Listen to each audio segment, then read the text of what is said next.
Coming up on WTV News, Wartburg's annual campus security and fire safety report says liquor and drug arrests have gone up. Plus, a Wartburg alum had a close encounter in the Kenya Mall shooting last month. And we'll find out what makes Wartburg biology students stressed about their heavy workloads during Hell Week. WTV News starts now. You're watching WTV News, live on Wartburg Television. From the Grant Price Studio. Breaking news, local coverage, and sports. This is WTV News. Good evening and welcome to WTV News. I'm Caitlin Harback. And I'm Elizabeth Jewett. Wartburg's annual campus security and safety report has been released for the 2012 calendar year. While almost all offenses have remained similar to past years, the number of drug and alcohol violations have increased significantly. There were 19 combined drug arrests and referrals in 2012, compared to only 7 in 2011. The only drug abused was marijuana. Campus Security Director John Myers says there have been no drug arrests so far in 2013. Residential Life Director Wes Brooks says the increased numbers are part of a nationwide issue. The national trend is that additional marijuana use is occurring as early as junior high. Even there's an increase in junior high students smoking marijuana. So obviously that trend is carrying out through high school and certainly into college. And there are 271 combined alcohol referrals and arrests in 2012 compared to only 253 in 2011. The difference between an arrest and a referral is that an arrest involves the police, whereas a referral is handled by campus security. The numbers are counted separately, so one incident equals an arrest or a referral, not both. Campus Security Director John Myers says that students handle getting an arrest or referral in a variety of different ways.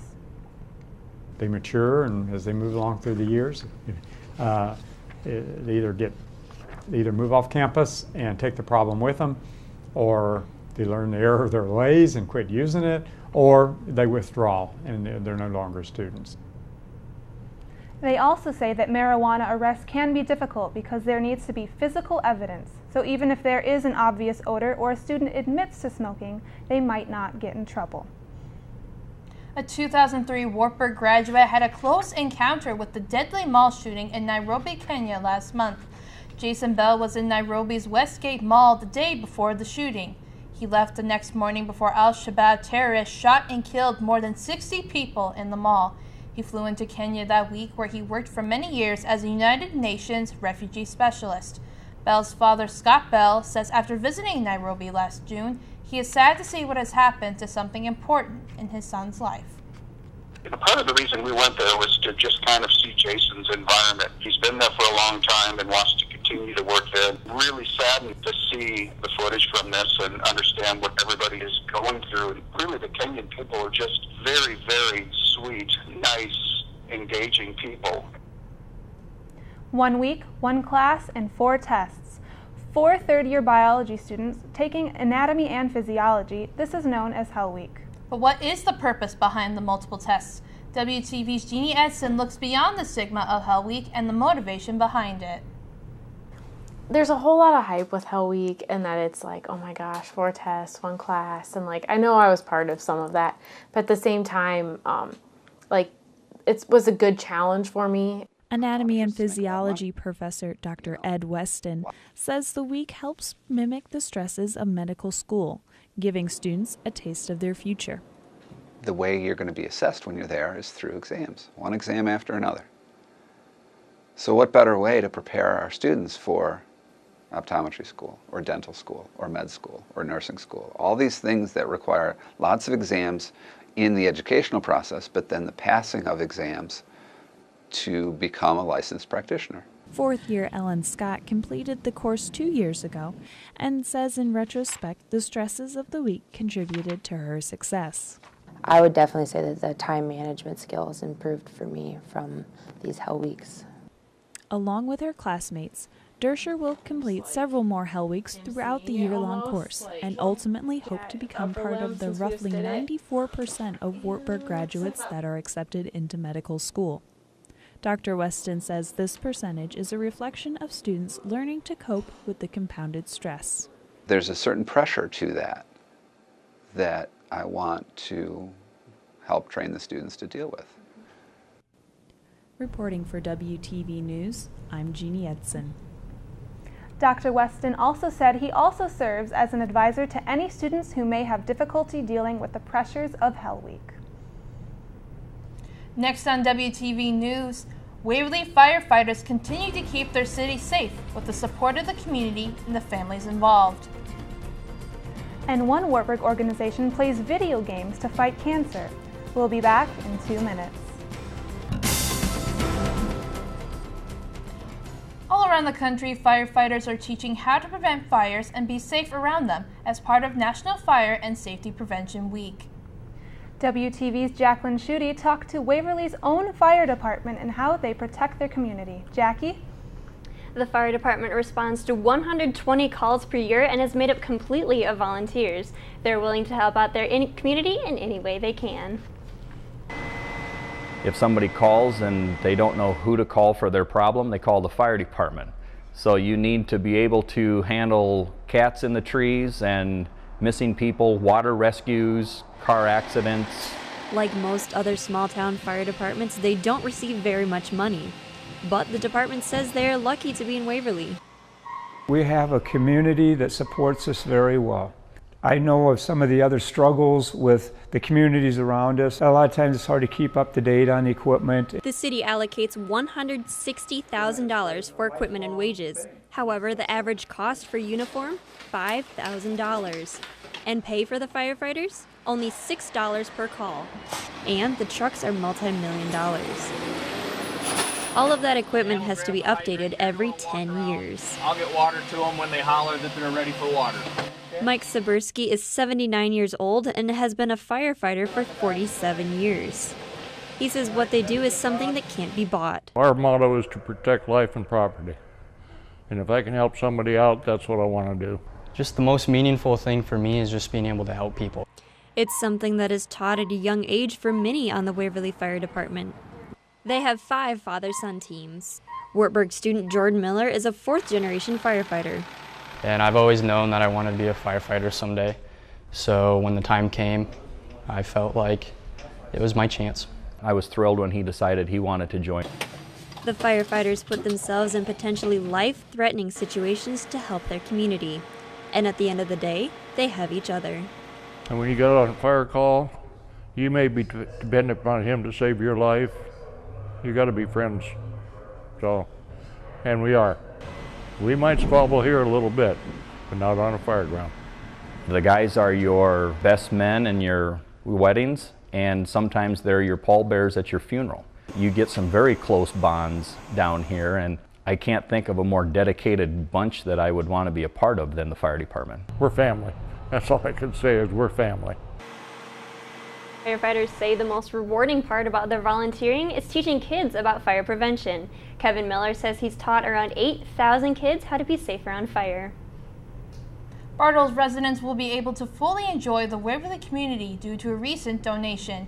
CUNA Mutual Foundation has donated $25,000 to Bartles to go towards the purchase of a new minibus. The Leisure Service Department plans to use the new bus for things like rides in the country and day trips to various places around the Cedar Valley. They really understood the need for us to make life good for our residents, and they were very quick to grasp how important it was to us and what we could accomplish with it. So I was pleasantly surprised because it was a larger amount than they usually do, but not surprised that they understood the need that we had. A group of Wartburg students will be playing video games for 25 hours on October 20th. The Wartburg College Forensics team is taking part in the Extra Life Gaming Marathon to raise money for a special cause. Their goal is to raise $1,000 to donate to the Children's Miracle Network Hospital in Iowa City. Anyone is welcome to meet in the CAC Room 134 next Sunday to play games, donate, and have fun. Our proceeds go directly to the Iowa University Children's Hospital. So it's kind of like running a 5K or a marathon, except for people that can't really run a marathon. Coming up on WTV News, a Wartburg alum returns to his college roots to bring clean water to countries overseas. And later on in sports night, the volleyball team was in action last Tuesday. Would Buena Vista end the Knights Iowa Conference regular season 30-set streak? A Wartburg alum is connecting with 2 international students to make clean water more accessible to Ethiopians. WTV's Kristen Canning is here with the story. Kristen? Thank you, Caitlin. The need for clean water is crucial in rural Africa, and I spoke with an alumnus who is working to solve that problem through an organization called Water to Thrive. Water. It's something we use every day.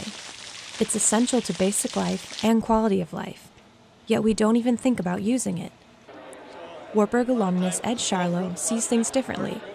As a founding board member for the nonprofit Water to Thrive, Charlo travels around the country to bring awareness to the water crisis in Ethiopia.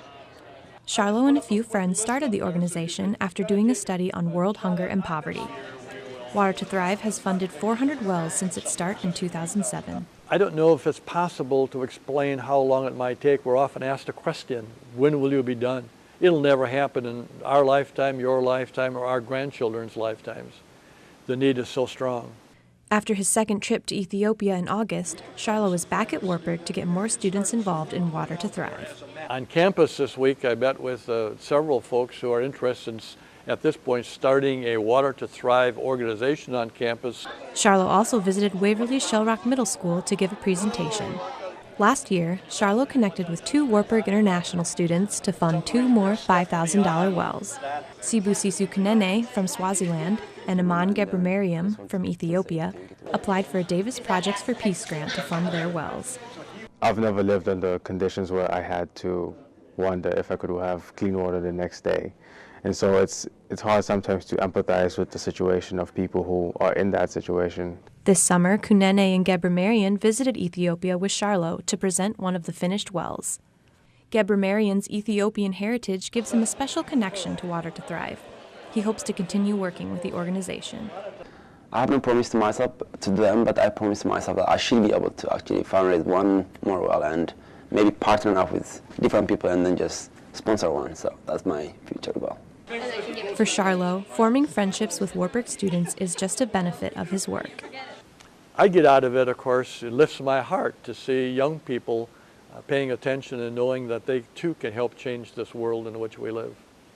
Charlo says if 40 Lutheran colleges with an average of 1,000 students got involved and each student gave only $10, Water to Thrive would be able to build 80 wells. Reporting for WTV, I'm Kristen Canning. Charlo says anyone that is interested in donating to Water to Thrive can write a check or donate online at watertothrive.org. Students can also go to the CCE to get involved in the organization. Thank you, Kristen. President Obama says the Senate is moving closer to a deal to reopen the federal government. Senate leaders are negotiating at the White House when they've rejected a House GOP plan next week. This is the 14th day in the government shutdown. If a compromise is made early this week, the government could reopen as soon as this Thursday. A California man has been found alive after living in the wilderness for 19 days. 72-year-old Gene Penaflor was hunting in the Mendocino National Forest when he fell unconscious and woke up not knowing where he was. He survived for 3 weeks by eating lizards, squirrels, and even algae. A search party found him on Saturday. The U.S. has brought an alleged al-Qaeda operative from Libya to New York today. Abu Anas al-Libi is accused of participating in the U.S. embassy bombings in Kenya and Tanzania 15 years ago. U.S. officials say Libi was a member of al-Qaeda at the time of the bombings. He is scheduled to appear before a federal official in New York City tomorrow. 3 bikers have been charged in connection with a motorcycle accident that went viral. According to the district attorney's office, Craig Wright and Reginald Chance were indicted this Friday. A third man, Robert Sims, was charged Thursday. Authorities say Alexander Lean was chased after bumping into a biker last September. Bikers dragged him out of his car and beat him. Wartburg is looking ahead to the future on how to improve sustainability. Net Impact is working to better the Human Impact Plus Profit Score, also known as HIP. HIP scoring determines how sustainable and socially responsible people and businesses are. Net Impact hopes to get more of the student body involved in their Small Steps campaign in order to improve their HIP score and accomplish their goal of being a waste-free campus by 2020. The college has the endowment, it's already invested in a lot of different funds, and we are then, as a group, going to kind of take on this challenge of looking at the investments that it currently has and how we could make that more HIP. So we're going to look at the HIP score right now and how we could maybe better that in the future. Coming up next after the break. What does the fox say? What does the fox say? Wartburg's Ritter Corps performed their own version of the viral YouTube video at Castle Capers this homecoming weekend. And will the Wartburg football team end homecoming week with a win? Find out later on Sports Night. Wartburg students and alumni celebrated homecoming this past week and truly did protect this castle. Kyle Scobie and Ellen Scott were crowned this year's homecoming king and queen. Part of homecoming was Castle Capers, where Wartburg students showed off their talent. One of the highlights was Ritter Corps' version of the viral video, What Does the Fox Say? But Ritter Corps director Dr. Lee Nelson says that the performance wasn't their first choice. They had a different plan initially, but it was too similar to another act that's taking place, so they had to do a last-minute substitution, and somehow they came across this fox song and asked if they could do something like that, and I said go for it.